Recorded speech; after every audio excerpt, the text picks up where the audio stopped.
What if everything you thought you knew about addiction was wrong? What if addiction isn't about weakness or disease, but about coping with life's stresses and traumas? In this episode, I explore some common myths and misconceptions about addiction. I chat with Tara Herster, a passionate psychologist working with addiction and substance use. Tara's journey into the world of addiction treatment began in a unique way. She found herself bridging the gap between the naughty kids and teachers during her school years. Now she uses her experiences to challenge societal misconceptions and provide real, practical advice for managing substance use. In this episode, Tara shares some insights on understanding the true drivers behind addictive behaviours, navigating social pressures around alcohol, and setting healthy boundaries. We also have a chat of this new movement or emerging movement called Sober Curious and how younger generations are redefining their relationships with alcohol. And for those navigating the dating scene, Tara offers some invaluable tips on sober dating, exploring how to build authentic connections without relying on substances. If you're ready to rethink everything you know about addiction and gain some practical strategies for healthier habits and relationships, you don't want to miss this episode. I'm your host, Marie Vakakis, and if you've got a question about family, career, love, friendships, or anything in between, I'm here to help. Coming to you from the lands of the Bunurong and Wurundjeri people, let's explore some of life's messiness, one conversation at a time. Let's dive into the conversation with Tara. Hello and welcome to This Complex Life. Today I have with me Tara Herster and we're talking about all things alcohol, substances, drugs. Welcome to the podcast, Tara. Thank you so much for having me. I'm really excited to be here. So you have a specialty or a special interest in working with alcohol and other drugs. Can you share with listeners a little bit about who you are and how you got to this part of your career? Yes, it's a very common question that I'm asked, why addiction? And it's interesting because as a psychologist, there are some areas of mental health that are, I guess, considered a little bit more sexy, right? Places, things like anxiety or depression or maybe eating disorders, those sorts of things are usually where clinicians tend to kind of head towards in their career. Whereas for me, I find it really funny to be answering it like this, but the universe just decided that I was going to work in addiction before I had a say in the matter. Back when I was in high school, I was this really interesting bridge between the naughty kids and the teachers because I actually used to smoke. So when I was in year 6, I heard that smoking stunted your growth, and I was extremely tall and bullied for being so tall. And so I thought, okay, well, I found a potential solution here. If I smoke, then it'll stop this problem. And hooray for fixing a problem. So when I was in high school, I used to hang around with the smokers, which usually were, quote unquote, the naughty kids. But I also really loved learning and I loved interacting with the teachers. So that meant that I was, this really weird bridge. And I saw that when I was in high school, that I had this really unique ability to communicate to the quote unquote naughty kids about how to experiment on the teachers and help them to really kind of overcome the barriers that were getting in the way of them being able to get the best out of school. So there was this one young boy who, when I was in sort of year 9 or year 10, he was in year 7, and he was, having after school detentions, suspensions, lunchtime detentions. And as we were talking through, what's going on here? Because the teachers don't hate me. So what are you doing that is impacting on this? And we played some little experiments with the teachers. And within sort of 6 months, he had no suspensions, no after school detentions, and only 1 lunchtime detention a week. And when I realized that I had that skill to do this without training, when I was sort of thinking about what do I want to be when I grow up, I thought, well, imagine what I could do with training. So that's how I went down the psychology route. But again, when I was in sort of my 5th year of psychology, I was literally handed a position for working in an inpatient psychiatric hospital doing their addiction treatment program. And the story of how all that came to be, I'm more than happy to share if you're interested, though it was really quite a bizarre sort of situation. And within about 3 weeks of working in that role, I realized that not only was I part of the problem, but I also had no idea what I thought I knew about addiction was completely false, and that I had been leaning into societal views of what addiction is and what it means to be someone living with addiction, and that they were all completely false. So the first thing that I saw is that addiction is not an illness, it's not a weakness, it's not a disease. It is something that people have learned how to most effectively and most efficiently solve the problem of their experience, right? Whether it's stress or trauma or sleep or embarrassment or excitement, whatever big feeling it is, they're using a drug or an alcohol or a behavior. So gambling, sex, porn, food, whatever it happens to be, they're using that to cope. And really that comes from a lack of living skills and coping skills that are taught or not taught in school and in families that sort of don't have that as a major focus. And once I realized that, I thought, oh, okay, the way that I overcame my addiction wasn't actually because I'm quote unquote better than someone. It's because I was actually ready at that time, and I understood the stages of change. I understood how all of that works. And yeah, I fell in love with addiction treatment. So yeah, my mission really is to make addiction treatment sexy.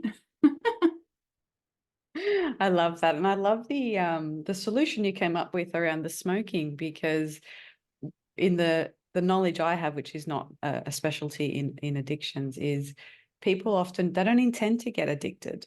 It's often, like you said, to solve a problem, or it serves a function in some way. And trying to understand what that is such a big part of whatever the support is going to look like moving forward. Absolutely. I always talk about it in terms of what's the driver behind the behavior.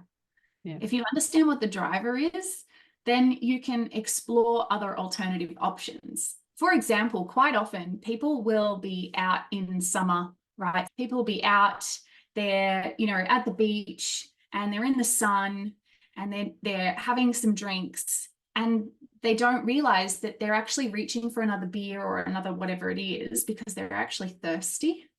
So if you just had some water, if you go 1 for 1, then quite often you won't end up drinking as much alcohol because your thirst management is up to scratch. And so again, like, what's the driver behind the behavior? If we're coming home from work and we're super stressed out and we head straight for the fridge or the bar inside the apartment or the house, and we pour a drink, what's the driver behind the behavior? Well, the driver behind the behavior is I'm feeling stressed and I'd like to relax. So what are some other alternative relaxation strategies that we can do? Or what are some problem solving that we can do during the day to manage the day in a more effective way, so we're not actually coming home so stressed, right? So rather than just using the short-term benefits of a mood-altering substance or behavior, we want to try to understand what's actually driving the need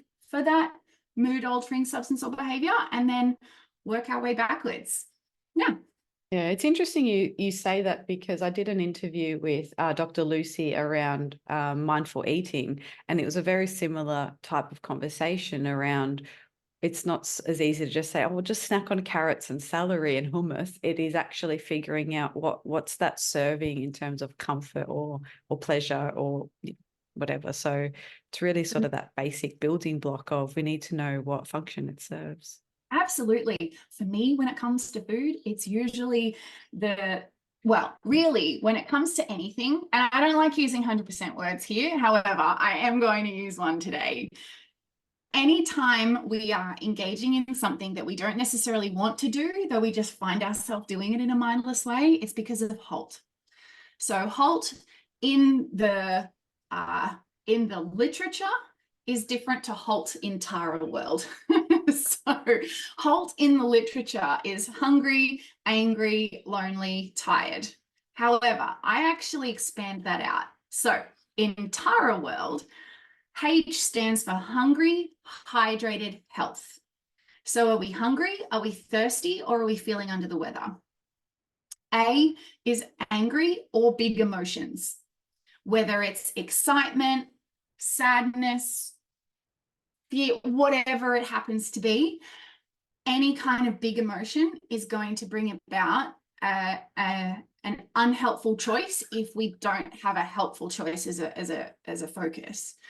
L stands for lonely or bored. Because when we're bored, that's me. I will tend to snack. I'll be like, home, home, home, home, home. I kind of turn into Homer. It really can be the time. And it's really funny because I'll be halfway through, a packet of chips and go, hang on a second. What is happening? It's almost like there's a veil that comes over you and you don't even realize that you're doing it. And then you go, hang on, right? So that's when we become mindful, when we have those, hang on, what's happening here? Then we've got T, which is tired. I haven't expanded on T yet. Though, yes. So when we're tired, when we're bored, when we're lonely, when we're hungry, if we're thirsty or if we're unwell, or if we're experiencing any form of big emotions, then that's when we tend to do the quote unquote unhelpful choice, because our brain is looking for the quickest way to go from distress to comfort. And that's because back in the Ugg days, when we had saber-toothed tigers trying to kill us at our cave, if we were cold, we could die. If we were hungry, we could die. If we were kicked out of our group, we could die, right? So literal death could come from what we experience every day in terms of our comfort levels, right? Me experiencing a sensation of thirst now, my brain can sort of change that to think, holy crap, we're going to die, so we need to go and figure that out quickly. And then when you're really hot and you have a drink and then you feel so good about it, that's because the brain has dumped a whole heap of dopamine into our brain, and it says, hey, what you did just saved your life. So well done. Let's remember that. Let's do it again next time we feel uncomfortable, and we'll be okay. So the same is said for drug use, alcohol use, gambling, sex porn, whatever it happens to be. It releases the same chemicals into our brain. So our brain believes that when we're doing these things, we're actually saving our life. And that's part of where we need to move away from this shame-based, fear-based narrative of, well, just get your shit together. No, hang on a second. Would you tell someone that was dying of thirst not to drink? Like, it makes sense that someone who's dying of thirst would drink from fetid water, of course, because you either drink that or you don't drink it. And if you drink it, at least you've got a chance that you'll survive, right? Yeah, she uses the same analogy, but she added P in front of it. So she calls it fault and has the first P as pain. Ooh, I love that. So she calls it P halt or fault. And they have all the same, the other letters, HALT, and then has the pain, which is still, I guess, might be under the feelings bit, but very specifically like pain. Brilliant. So Brilliant. I might pop a link to that in the show notes if people find that they might switch between different coping strategies. So when we've been talking about addiction, but if we talk about more generally, I want to talk a bit more about alcohol. I think that's the most obvious one that I encounter in my work. And it's not about people who necessarily feel like they've got an addiction and they can't stop, but they do use it in a way that it's not what they would like to be doing. And I find this really tricky. Like whenever I run training around, I do mental health first aid training and we hit the substances section. This is one of the most difficult ones along with eating disorders, because some of the ways that we celebrate, commiserate, socialize is around alcohol or food. And so how do we start to, how can somebody, if they want to reduce their drinking, for example, navigate that when the social expectations in our context here is that we drink a lot of alcohol, and people will ask comments like, oh, what, are you pregnant? And if you're a guy, then they're like, oh, what's wrong with you? Like there's a lot of stigma there around not drinking. Absolutely. I feel like there was even a prime minister once that said, you can't trust someone who doesn't drink, and it's bananas. It really is a big part of Australian culture, and it's a problem. It's a problem. The exciting thing is that there really is this sober curious culture that's starting to work its way into Australian culture. And it does seem to be coming from the younger generation, that they're sort of starting to question this. They're starting to question, well, hold on a minute, do I have to drink alcohol just to be cool? Like, really? That it doesn't make sense to some people. And so they're questioning this. Though if we're thinking about any kind of change, anytime we are wanting to make a change in our life, it can feel really uncomfortable. And by definition, if it feels uncomfortable, it's outside your comfort zone. So that means that our brain will think we're about to die. It's very dramatic. Our brain is very dramatic, bless its little heart. So what we need to be thinking about is, first off, all right, so what are we actually worried about? Right? Are we worried about being ostracized from our friendship circle? Are we worried about being judged? Are we worried about losing the job? What are we actually worried about? And when we understand what we're worried about, then we can start to question that and go, okay, well, if I'm worried about getting kicked out of my friendship circle because I'm choosing not to drink, are these really the people I want to be spending time with?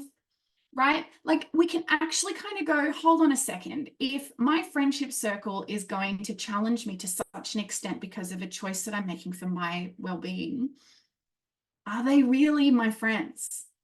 Right? And I can't answer that question.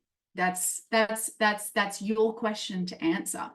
So these are some of the things that we can do, right? If we're worried that I've had clients who have said, my boss expects me to go out for boozy lunches with them every month when we're talking about whatever it happens to be, and how am I going to handle that? And there are multiple ways to handle that in that sort of situation. You can just simply say, you know what, I appreciate it, I'm just not drinking today. Oh, why not? I just don't really feel like it. Oh, no, you've got to have one. No, I really don't feel like it. And then just divert the conversation to whatever the meeting was about. Or we can do little white lies. Oh, I've got antibiotics. Yeah, it's really shit. Hey. And then, oh, okay, done. Right? Like, it's done. We don't have to tell anybody anything. However, if we want to tell somebody something, we can tell little white lies. They're really handy. Though, again, we can look at, all right, well, who am I spending time with? How am I spending that time with them? And is there a potential alternative way of spending time with them? So if, your friendship circle is all about getting on the booze and, dancing on tables, then maybe what we do is we go for a hike, or we go to, I don't know, something like, we do something different, or at a different time of day, or at a different location, that helps to promote permission to engage differently. And yeah, that's kind of how I sort of help people to think about it, is firstly question, what are we worried about? And then actually explore that further. And then in terms of management, you can either look at changing the people you spend time with, changing how you spend time with them, changing where you spend time with them, or the white lies. Yeah, I love that. And the changing location or activity seems to be something that some people, it might not occur to them to sort of suggest, like if it's, oh, we always did pub Friday night drinks. It's like, well, just say, I'm doing a 8 a.m. I don't know, stand-up paddleboarding thing on Saturday. Do you want to come to that? And I find some of the people that struggle with this the most do have some underlying social anxiety. And so this tends to mask or is a tool to navigate some of those settings. So some of the work is then in trying to find a way to keep connection without it being so anxiety provoking. So it might be as simple as actually having to say in a text message, I can't make Friday night drinks. Can I see you Saturday? Like, how to script it in a way that feels authentic. And if you're not drinking, I love all your suggestions, and I've added to that for some people, just saying it just doesn't agree with me. Like, because people, I think they get confronted, like, oh, if you're not drinking, are you judging my behavior or are you judging me for this? So then it becomes a bit of a threat to their something. It becomes a moral decision, and really we don't need to be bringing morals into this kind of topic, right? It's the same as saying I don't want to wear shorts.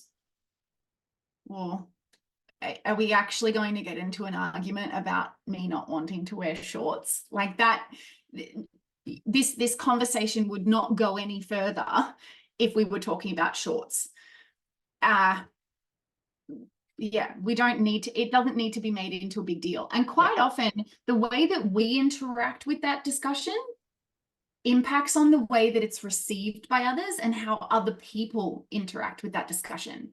So for example, so I'm in recovery from cigarettes. I've been in full recovery for over a decade, and I have completely redefined the nature of my relationship with cigarettes, with substances, with my interaction with stress and distress, all of those things. I've also completely redefined the nature of my relationship with my identity. It's not that I'm not a smoker. It's just that doesn't actually, it's just not, like, I don't think about, like, I don't care. It doesn't bring up anything for me. So if someone comes to me and says, oh, hey, do you want a cigarette? I'd be like, no, thanks, I'm good. Like, and they go, oh, okay, cool. Like it doesn't have to be a big deal, but if it's, oh no, I quit smoking like 10 years ago and I really can't, I'd really prefer if you didn't smoke around me, please. Can you go over there? Because that really stinks. Like, it becomes this big deal, right? Throughout my life, really, I interestingly have not really enjoyed having people in my personal life that engage in drug use. And for me, whenever I had friends in my sort of early 20s who would use drugs in a recreational way, I was very clear that you don't do them around me, or if you are going to do that, I'm going to leave, because I don't want to be around that. And there were the majority of my friends who were my friends, they agreed and understood and respected my wishes around that. And if there was going to be a situation where drugs were going to be there, they'd tell me ahead of time and say, do you actually want to come to this? Because I think what's his name is going to bring in whatever. Do you want to come? And I'd be like, thanks for letting me know. No, that's all right. You guys go and have fun. And again, it's not a big deal. It's just, don't do drugs around Tara, right? Like that's just kind of how it was. And when there was ever a situation where people went against that, and there were two situations I can recall from my early 20s where a really close friend, they only ever did it once, the two really close friends used drugs, or drugs were being used around me. And I was very clear about my boundaries. I communicated effectively. I communicated very assertively. And I stated that this was not going to happen again. And if it was, then I just don't, like, we're not compatible, and that's okay. It's not you're a bad person. It's, this is not what I want in my life. And I trusted that you understood that. And now we're talking about a breach of trust rather than you use drugs and you're a bad person, right? So again, like, the only way for me to be able to do that was to understand what was I worried about. And if I had been worried about losing a friend, it would have been very hard for me to have said, hey, that's my boundary and you just crossed it and that's not cool. And if this is going to continue, I'm going to move away. I wasn't worried about losing a friend because that boundary for me was really important. So it's about understanding, what are we worried about? How can we overcome that worry so that you can start making decisions for yourself based on your values? Yeah, that's such a beautiful example. And I think it'll help listeners understand how tricky it can be and the multiple bits involved of setting boundaries, how to communicate them, and being okay with there will be consequences. We can't have boundaries without disappointing someone, and that's okay. Absolutely. And we can also feel yuck enforcing our own boundaries. That's okay too, because these days yuck doesn't equal death. Back in the ugh days, yuck could have equaled death, because if I was in my group or clan or mob, then and I didn't want to go along with what they were doing and I was out on my own, I could have been eaten so much easier. And I don't get to share in the food and the spoils of what they've found on their, little trips out, hunting and gathering, right? So when we think about the way that the brain works, it makes sense that all of these things are really scary, right? Because they're, from our brain's evolutionary perspective, they literally are life and death situations. And it takes a lot of work and practice and building a sense of self to be able to go, you know what, actually, I don't live in the ugh days, and I can engage in life in on my own terms, and I can build new friendships and new connections in more helpful and healthy ways when I am doing the things that are exciting to me. Yeah. This is that's some really good stuff for people you already know quite well how to navigate that. How would we have a conversation around, when you're dating people, some people struggle to go on a date or be physically intimate without the use of substances. How can we start to explore what alternatives might be? And I'm thinking in particular, the physical intimacy side, the stories I hear are a lot around regret, not remembering it, not feeling pleasure. There's impact and consequence to being substance affected when dating. So can you share a little bit about how people might navigate that? A lot of those problems that you shared can quite often come as a result of the substance use in and around the dating experience. And I think, okay, I love FRIES. FRIES is an acronym. It was created by Planned Parenthood in America, and it was specifically designed around sexual consent. However, I actually, at the Tara clinic, there's an entire, I think there's like 3 or 4 sessions where we go through FRIES in terms of specifically looking at how we interact with our choices in our life. So all choices. So FRIES stands for freely given, which means that I'm not coerced or pushed into a decision. R means reversible. So at any point I can change my mind. I is informed, which means I know the ins and outs of what I'm agreeing to. E is enthusiastic, which is a hell yeah rather than the absence of a no. And then S is specific. So I'm agreeing to this specific thing, but that doesn't mean that I'm automatically agreeing to this next thing, right?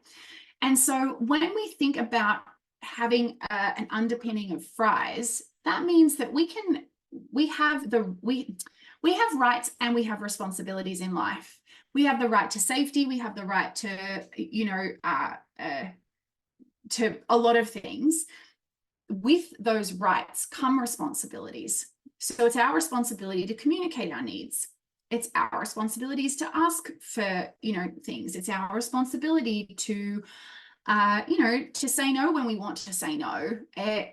Again, this is important to sort of point out that if there is any kind of violence or aggression or domestic violence or family violence, those sorts of things, this is not about victim shaming. because it is very hard to say no. We've got fight, flight, freeze, faint, fawn, and it is very normal, natural, and healthy to freeze in situations and to not be able to say no.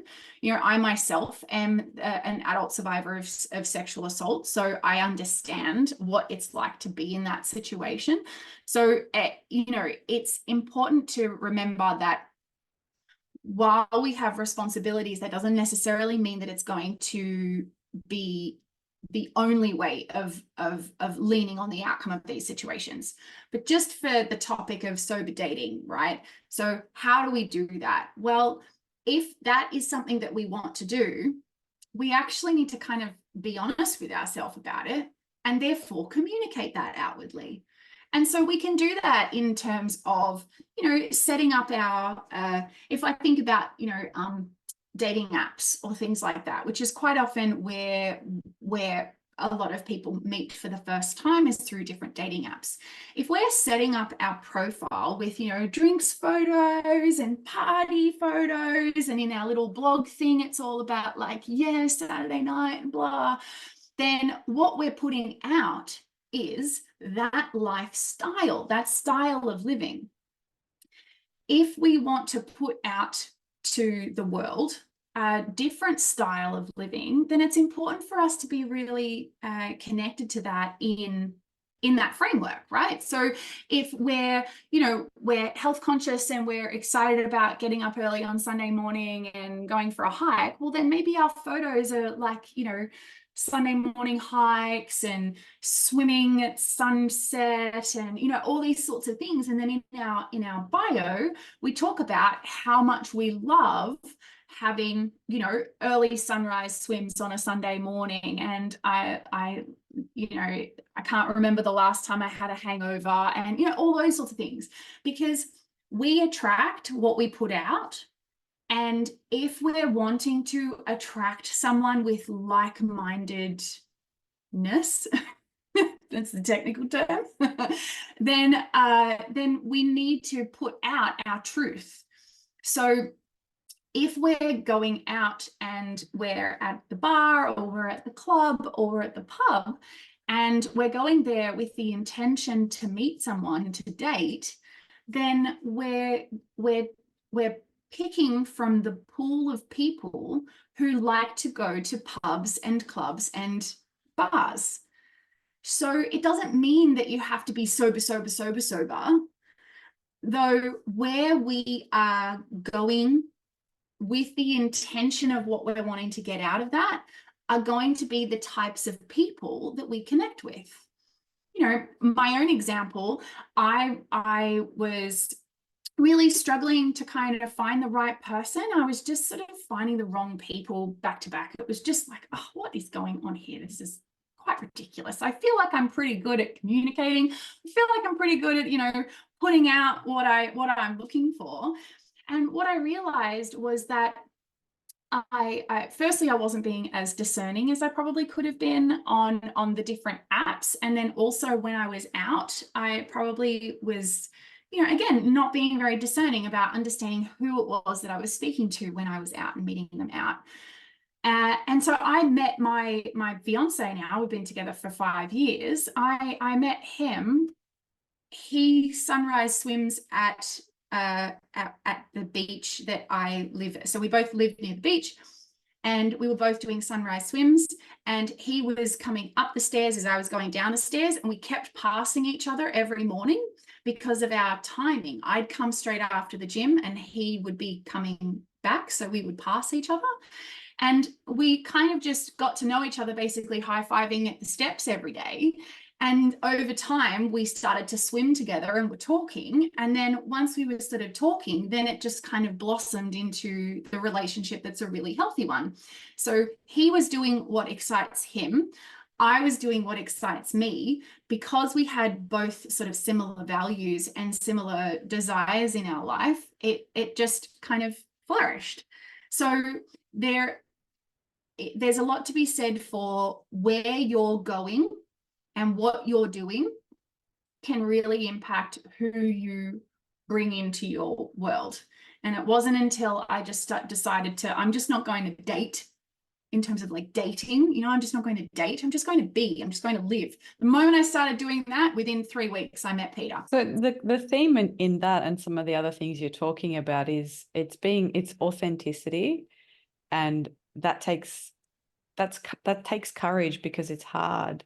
It's hard to push back, or not even push back, because it might not be so active with a resistance, but to say, I actually don't like that stuff. And if I'm wanting to date a like-minded person, that's also understanding a bit about yourself. So then without, we don't want to make people feel like we're blaming them, but if you're needing substances or you're needing alcohol to go on a date, is that an indication that maybe there's some underlying anxiety that can be addressed separately, that maybe that person isn't the right fit? Like, what could that drinking be masking that might already be a little bit of a red flag moving forward? And these are really great questions, and they're questions that I don't really have the authority to answer, because they're going to be really unique to each individual person. If you're super excited because you're like, oh my God, this person is really hot and I'm so excited to go on a date, and oh my God, right? And you're like super pumped. The way that we celebrate, the way that we engage in excitement in Australia has been to pop a bottle of champagne. So part of what we can do is we can start to look at, all right, well, what are some other ways that we can celebrate? What are some other ways that we can be excited about things? Maybe we could, it's really funny. The first thing that came to my mind was draw something, so get creative, right? Like maybe do some painting if you're excited, and create something, or put on some music and sort of bounce around the apartment or the house. There are other ways of experiencing excitement. If we're super freaking nervous, and maybe it's for the same reasons, like, oh my God, they're really hot, like, holy shit, I'm really scared, oh my God, what if they don't like me? Then we can look at that and go, okay, so where is some self-compassion here? What can we do to help build our self-esteem? What can we do to help build our confidence? What can we do to help build our sense of self?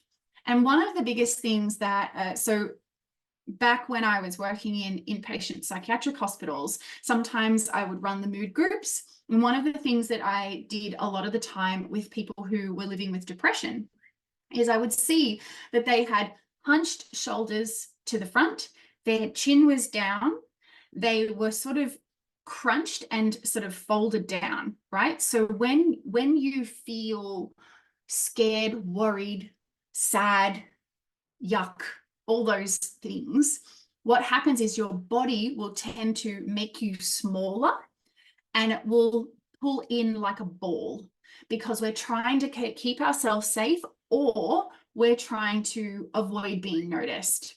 So part of what I did in those groups is I would get everybody to stand up, and I would encourage them to experience their posture as they're standing. And then I would talk them through the steps to build their posture into a more assertive and confident posture.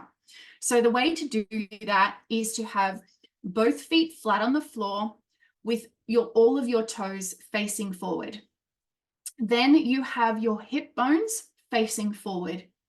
You then have your shoulders facing forward, and you sort of stretch your spine upwards.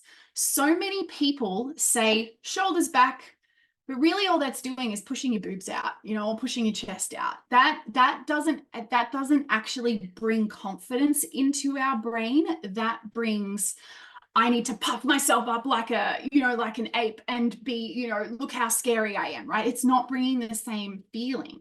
So rather than shoulders back, we just have our shoulders both pointing in the same direction, and then we stretch our spine up. So if anyone's sort of watching, stretch up your spine so that you are long and tall.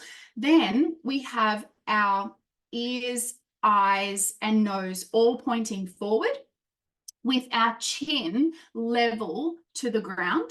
So not up, not down, just level. And again, we're pulling, it's almost like a string from the top of your head. You're pulling yourself up.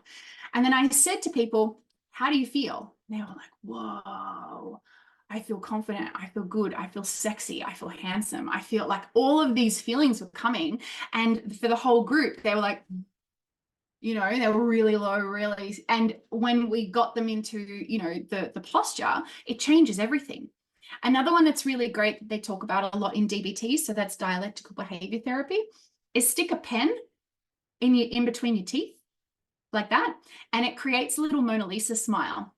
And it creates a little Mona Lisa smile. It makes you bring a smile to your face. The moment we bring a smile to our face, the moment our brain goes, oh, we can't be upset. Like, you know, bring it on. We've got this, right? So little things like this, we use our body to change our mind. And then we can do mindfulness practice to use our mind to change our body. And everyone says, oh, mindfulness doesn't work for me because, you know, my mind doesn't shut up.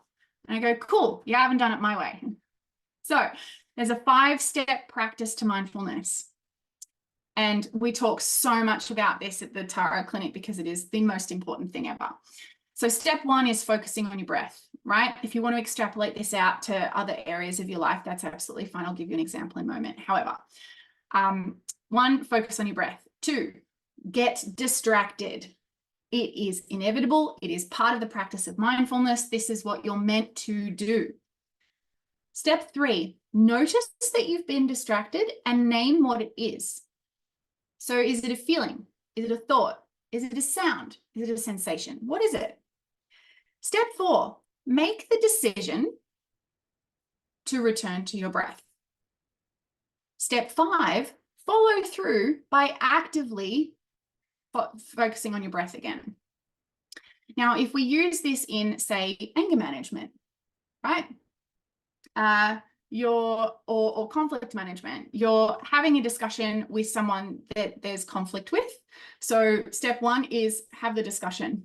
Step 2, get distracted, right? So you'll be bringing in the dirty laundry or the seat being up or whatever it is, right? That's just going to happen. Step 3, notice that this is happening and name it, right? Like what's happening? Am I distracted in terms of I'm not listening? Or am I distracted in terms of I feel resentful and all of this other stuff is an issue as well? Then step 4 is choose to go back to the original topic. And then step 5 is to follow through, because deciding and doing are 2 very different things. When you can do that, you've kind of overcome, you've basically been able to regain control over your life once you can do those 5 things. Yeah, there's some they're really helpful, and I think it normalizes the experience a lot of people have of it doesn't work for me or my mind's distracted, and it's like that's what it does. Yeah, that's how it works. Yeah, that's part of the process. If you're wanting to practice mindfulness, distraction is necessary because otherwise we're not practicing anything. So, right? Like it's yeah. We require that in order to practice the following 3 steps. So we've given listeners, I mean, you've given some really good acronyms and analogies and examples and some strategies. So really value-packed episode. If someone's listening and they're thinking, I really want to explore my relationship with substances, it might not be in their eyes an addiction, but it could be that they want to change their relationship. Where should they start? What's the first baby step toward getting maybe an understanding or addressing some of their concerns or curiosities? Yeah. So, I mean, you know, I have loads of free resources that people can explore on my website and at thetaraclinic.com. Though realistically, the most helpful place to start is actually tracking your behavior. So really looking at when and how much and how often and what I tend to be doing. And there are certain apps that you can use that are, you know, specific to different substances or behaviors.